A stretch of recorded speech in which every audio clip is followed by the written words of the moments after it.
Alright, hello, and welcome to my yeast sunglass lens UV radiation experiment by myself, Tyler Karate.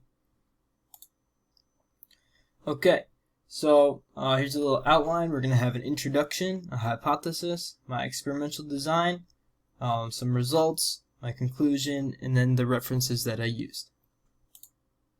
So, first an introduction to UV light and yeast. So there are three main types of UV light: the UVA rays, UVB, and UVC. For this experiment, we'll be using the UVB light, which is responsible for sunburns and is a shorter wavelength than the UVA rays. UVA rays are a little bit longer and they're more responsible for some skin cancers, and UVC rays are the most powerful out of all of them, but they are usually absorbed by the Earth's atmosphere and don't make it to the surface. Baker's yeast, which that's the scientific name, will be the yeast in this experiment, and Baker's yeast is best known for leavening in the process of baking bread and fermentation in the process of making alcohol. When exposed to UVB rays, the radiation from the ultraviolet rays will kill the yeast. And that right there is a graphic picture of the yeast, the Baker's yeast. So, some more of my introduction. So there will be a petri dish split into 4 quadrants with yeast in each one. There will be a foil quadrant, a completely exposed quadrant, nothing else in it besides the yeast, a quadrant with a blue sunglass lens, and a quadrant with an amber sunglass lens. A table will be created to show the amount of yeast colonies counted when incubated within UVB rays for 3 minutes. So the amount of yeast colonies that survived for this 3-minute time period. The survival rate of the 4 quadrants will be found and then compared to see which lens worked the best. So which lens had the highest survival rate. Right, here's another graphic showing that UVC rays are the shortest, they don't make it.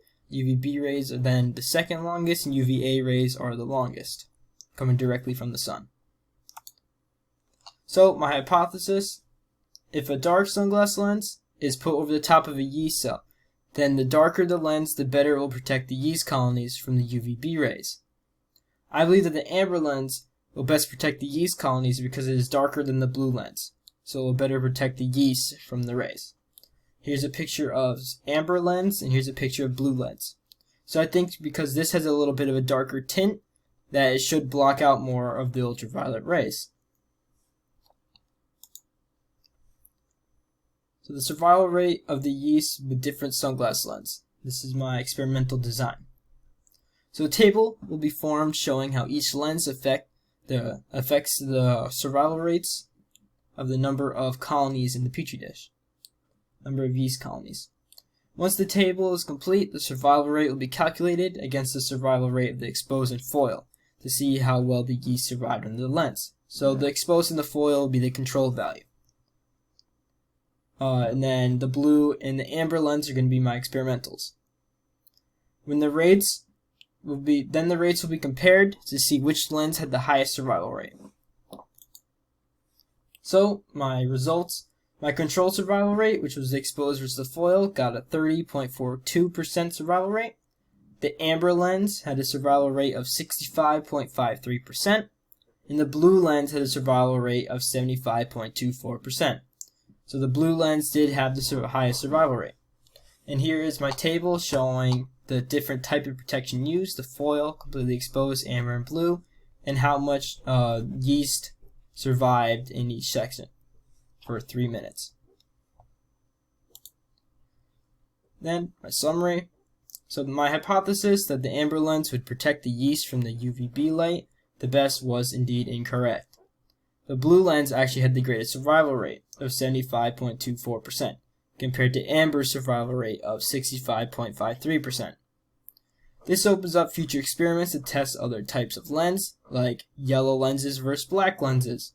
So we could have a yellow lens versus an amber lens to see which is greater, or a black lens versus a blue lens. And then we could have polarized versus non-polarized to see how big of a difference polarizing your lens will make.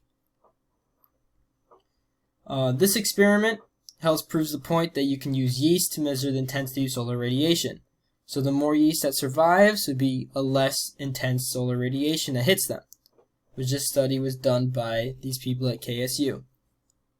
And here's a final little graphic showing that the most damaging was the UVC rays, which is blocked by the atmosphere, the UVB, which causes sunburns and tanning.